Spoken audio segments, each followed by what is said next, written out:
जय श्री राम, हर हर महादेव। तो देखी जा सावन का पावन महीना चलत बा, तो कजरी आप लोग के बीच में हमनी के दे रहल बन जाए। अगर अच्छा लगी तो चैनल पर जाई तो सब्सक्राइब कर देव लोग, और कमेंट बॉक्स में ज़रूर बताए लोग कि कैसा लागल है आप लोग के हमनी के कजरी।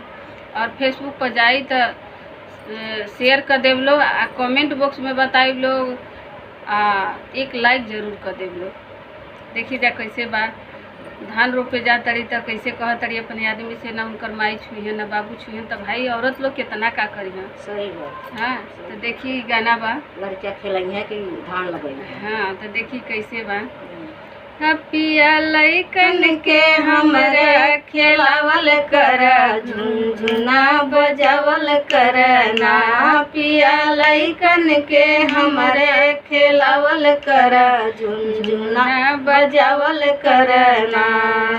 तोहर मम्मी ना खिलावे, तोहर पापा ना खिलावे, तोहर मम्मी ना खिलावे, तोहर पापा ना खिलावे। पिया कन्हवा पे लइके घुमावल कर, झुनझुना बजावल कर ना। पिया कन्हवा पे लइके घुमावल कर, झुनझुना बजावल कर ना। पिया लइकन के हमरे खेलावल कर, झुनझुना बजावल कर ना। पिया लइकन के हमरे खेलावल कर, झुनझुना बजावल कर ना। तोहर भैया ना खिलावे, तोहर भाभी ना खिलावे, तोहर भैया ना खिलावे, तोहर भाभी ना खिलावे। पिया कन्हवा पे लइके घुमावल कर, झुनझुना बजावल कर ना। पिया कन्हवा पे लइके घुमावल कर, झुनझुना बजावल कर ना। पिया लइका के हमरे खेलावल कर, झुनझुना बजावल कर ना। पिया लइकन के हमरे खेलावल कर, झुनझुना बजावल कर ना।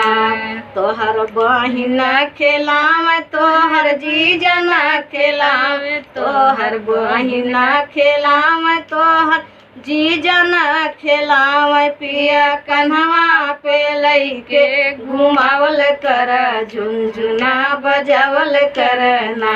पिया कन्हवा पे लइके घुमावल कर, झुनझुना बजावल कर ना। पिया लइकन के हमरे खेलावल कर, झुनझुना बजावल कर ना। पिया लइकन के हमरे खेलावल कर, झुनझुना बजावल कर ना। हरे रामा जुआ चला ससुरारी, चिलर गवई गारी रे हरी। कि हरे रामा जुआ चला ससुरारी, चिलर गवई गारी रे हरी।